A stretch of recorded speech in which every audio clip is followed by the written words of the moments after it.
संकटात पळ काढणं हे शहाणपणाचं लक्षण. अगदी माझ्या बाळाला ही म्हण एकदम कळाली. सकाळपासून आमची नुसती रडरड सुरू होती आणि याचं कारण होतं, आम्हाला आज आमचे बाबा दिसत नव्हते. बाबाची खूप आठवण येत होती. थोड्याच वेळात आजोबा आंघोळीला गेले आणि वादळ माझ्याकडे येऊन, आई कपडे काढ, आई कपडे काढ. कपडे काढले की पोरगी लगेच पळ काढत सुटली तिच्या आजोबांकडे आणि मॅडमला बरोबर माहिती कोणत्या वेळेस कोणत्या माणसाकडे जायचं.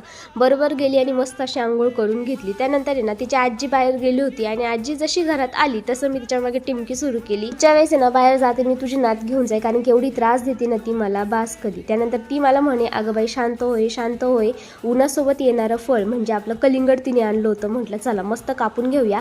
तोंड लाल झाल्यापेक्षा जर कलिंगड लाल निघालं ना की तितकंच गोड राहतं. म्हटलं चला मस्त कापूया आणि मस्त खाऊया. तोपर्यंत इकडे ह्या मॅडमचं काम सुरू होतं धिरडे काढायचं आणि माझं काम सुरू होतं धिरडे खायचं, कारण की गरमागरम धिरडे आईच्याच हातचे छान लागतात आणि आईकडंच ते भेटतात. मग मस्त अशी कोरडी छान बटाट्याची भाजी केली आणि धिरड्यांसोबत खाली, एवढं छान लागतं ना. आणि इकडे बघा म्हणजे आजोबा आम्हाला गागताय म्हणून आहे ना थोड्या वेळ आधी ऐकून घेतलं. विषयाची गंभीरता बघत मॅडमनी लगेच आईकडे पळ काढून घेतला. अजिबात टेन्शन आणि रिक्सच नको. त्यानंतर आहे ना हिला थोडंसं बाहेर बसवलं. म्हटलं आता तरी ना तिच्या बाबाचं भूत तिच्या डोक्यावरून जाईल आणि ती विसरून जाईल. पण जशी संध्याकाळ झाली तशी मॅडमनी सुरुवात केली वापस बाबा बाबा आणि रडणं. त्या रडण्याच्या नाटकापुढे ना टीव्ही सिरियलच्या सास सुना सुद्धा फिके आहे. तर चला तुम्ही अजिबात कंजूशी करू नका. व्हिडिओ इथपर्यंत बघितलाय मग पटकन सबस्क्राईब सुद्धा करून घ्या आणि व्हिडिओला लाईक सुद्धा करा.